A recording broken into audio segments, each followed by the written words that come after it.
setan yang terkutuk. Bismillahirrahmanirrahim.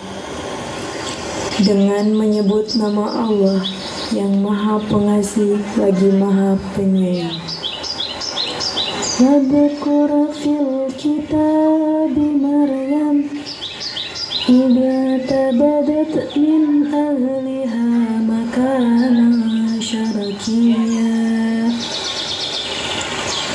Dan ceritakanlah wahai Muhammad kisah Maryam di dalam kitab Al-Quran, yaitu ketika dia mengasingkan diri dari keluarganya ke suatu tempat di sebelah timur Baitul Maqdis. Fattakhadhat min dunihim hijaba fa'arsalna ilaiha ruhana fatamatsala laha basharan sawiyya.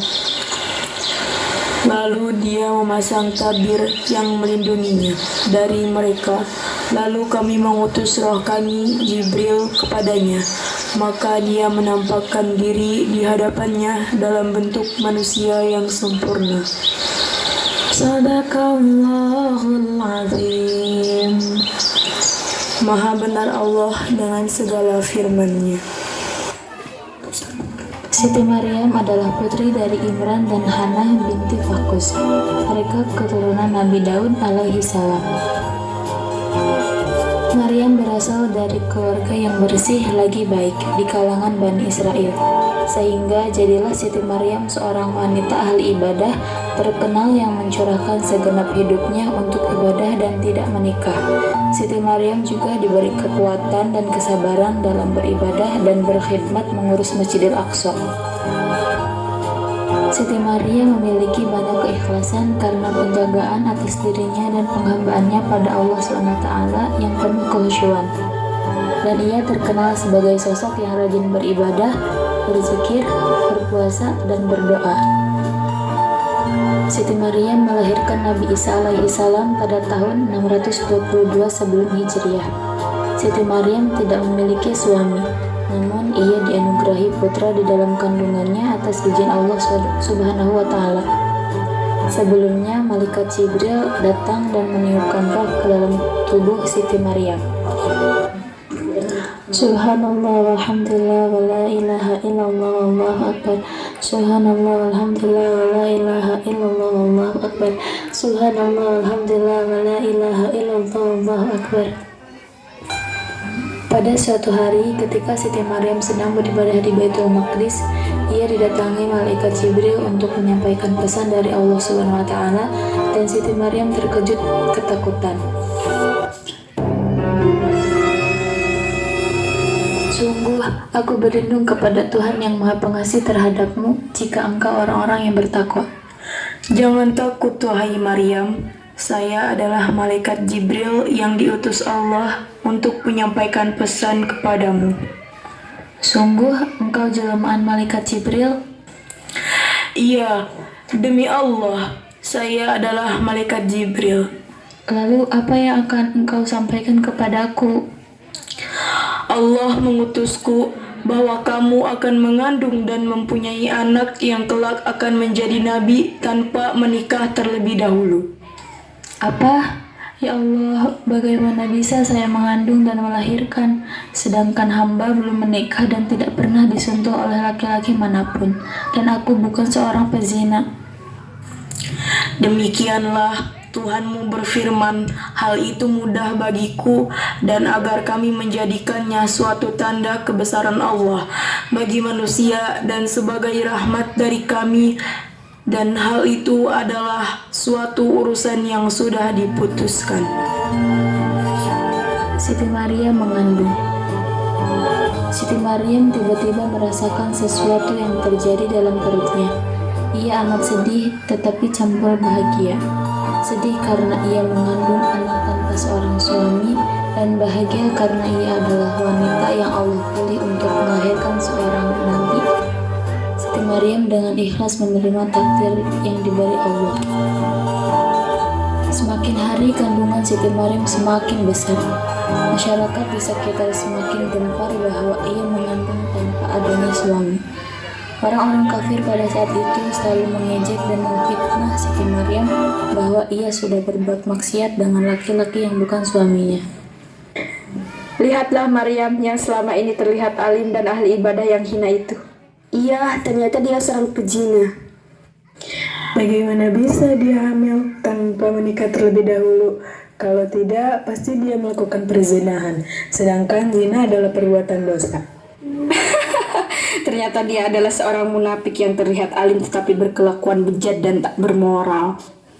Apa bedanya dia dengan para pelacur yang menjual diri dan kehormatannya? Iya, kita harus menjauhinya. Kalau tidak, kita akan terkena sialnya.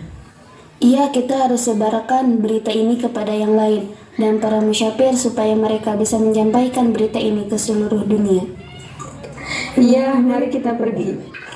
Ya Allah, berilah saya kesabaran dan keikhlasan dalam menjalankan semua ini. Hamba yakin ini semua adalah rencanamu yang indah. Alangkah baiknya saya mengasingkan diri dari negeri ini ke tempat yang jauh. Mendekati waktu kelahiran, Siti Maryam hijrah ke daerah lain untuk terhindar dari fitnah-fitnah orang di sekitarnya tersebut. Setelah jauh dari tempat asalnya, ia merasakan sakit pada perutnya. Kemudian ia pun melahirkan setelah menyandarkan dirinya pada pohon kurma. Dan kemudian malaikat Jibril menghampiri Siti Maryam. Wahai Allah, betapa baiknya aku mati sebelum ini, dan aku ingin menjadi seorang yang tidak diperhatikan dan dilupakan. Janganlah engkau bersedih hati. Sesungguhnya Tuhanmu telah menjadikan anak sungai di bawahmu. Dan goyangkanlah pangkal pohon kurma itu ke arahmu. Niscaya pohon itu akan menggugurkan buah kurma yang masak kepadamu. Maka makan, minum, dan bersenang hatilah engkau. Jika engkau melihat seseorang, maka katakanlah, sesungguhnya aku telah bernazar berpuasa untuk Tuhan yang Maha Pengasih, maka aku tidak akan berbicara dengan siapapun pada hari ini. Setelah melahirkan, akhirnya Siti Maryam pulang ke kampung halamannya dari negeri yang jauh sambil menggendong bayinya. Datanglah ke gerbang Al-Quds, Palestina. Kedatangannya disambut oleh ejekan kembali dari masyarakat. Namun, Siti Maryam tetap sabar dan bangga dengan bayi yang digendongnya itu. Wahai Maryam, sungguh, engkau telah membawa sesuatu yang sangat mungkar. Wahai Maryam, saudara perempuan Harun, ayahmu bukan seorang yang buruk perangai dan ibumu bukan seorang perempuan pezina. Iya, tapi lihatlah anaknya menjadi seorang pezina. Lalu siapa bapa dari anakmu itu, wahai Maryam putri Imran? Beberapa orang bertanya perihal bayi tersebut, dan Siti Maryam menyuruh mereka untuk mengajak bicara anak tersebut langsung.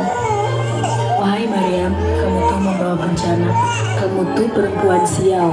Dan selain penzina dan perempuan yang rendah, ternyata Maryam itu juga gila. Iya benar, bagaimana bisa kita ngomong dengan bayi yang baru lahir dan masih dalam gendongan ibunya? Tiba-tiba Allah membela Siti Maryam. Bayi yang digendongnya itu bisa berbicara membela ibunya. A'udzu billahi minasyaitonir rajim. Aku berlindung kepada Allah dari godaan setan yang terkutuk. Bismillahirrahmanirrahim. Dengan menyebut nama Allah yang Maha Pengasih lagi Maha Penyayang. Qala inni abdullah ataniyal kitaba wa ja'alani nabiyya. Dia Isa berkata, sesungguhnya aku hamba Allah. Dia memberiku kitab Injil dan dia menjadikan aku seorang nabi. Waj'alani mubarakan ainama kuntu wa awsani bis-shalah وأوصاني بالصلاة والزكاة ما دمت حيا. Dan Dia menjadikan aku seorang yang diberkahi di mana saja aku berada. Dan Dia memerintahkan kepadaku melaksanakan sholat dan menunaikan zakat selama aku hidup. Wa barram biwalidati wa lam yaj'alni jabbaran syaqiyya. Dan berbakti kepada ibuku, dan Dia tidak menjadikan aku seorang yang sombong lagi celaka. Wassalamu alayya yawma wulidtu wa yawma amutu wa yawma ub'atsu hayya. Dan kesejahteraan semoga dilimpahkan kepadaku pada hari kelahiranku, pada hari wafatku, dan pada hari aku dibangkitkan hidup kembali. Dzalika Isa bin Maryam qaulal haqqil ladzi fihi yamtarun. Itulah Isa putra Maryam yang mengatakan perkataan yang benar yang mereka ragukan kebenarannya. Shadaqallahul azim. Maha benar Allah dengan segala firman-Nya. Nabi Isa mengeluarkan kata-kata yang demikian itu sebetulnya. Akan tetapi orang-orang menyaksikan itu tercengang dan bingung penuh menyaksikan kejadian itu. Bingung penuh ragu. Bahkan ada yang menyangka di antara mereka bahwa anak Siti Maryam itu anak Tuhan, dan bahkan sebagian ada yang menyangkanya Tuhan. Subhanallah, mustahil anak bayi bisa berbicara. Aku yakin dia adalah Tuhan. Iya, malah aku berpikir Dia adalah Tuhan. Tapi aku yakin ini adalah kuasa Allah, dan kita harus mengimaninya bahwa Ia adalah seorang nabi yang diutus oleh Allah. Iya, demi Allah, saya sependapat dengan dirimu, saudariku. Dia seorang nabi, dan Maryam adalah wanita yang dipilih Allah untuk melahirkan seorang nabi itu. Kesucian Siti Maryam begitu dijaga oleh Allah Subhanahu wa Ta'ala. Ia menjadi perempuan yang dipilih Allah untuk menjejakkan kakinya di muka bumi dan menjadi penebar kebaikan serta suri teladan bagi umat manusia. Hadirin yang berbahagia, dari kisah Siti Maryam ini kita dapat memetik beberapa pesan hikmah di dalamnya. Yang pertama, ketika kita dibicarakan kejelekan kita, difitnah oleh orang lain, maka diamlah, jangan membalasnya. Karena Siti Maryam pun sama ketika ia diejek, dihina, bahkan difitnah.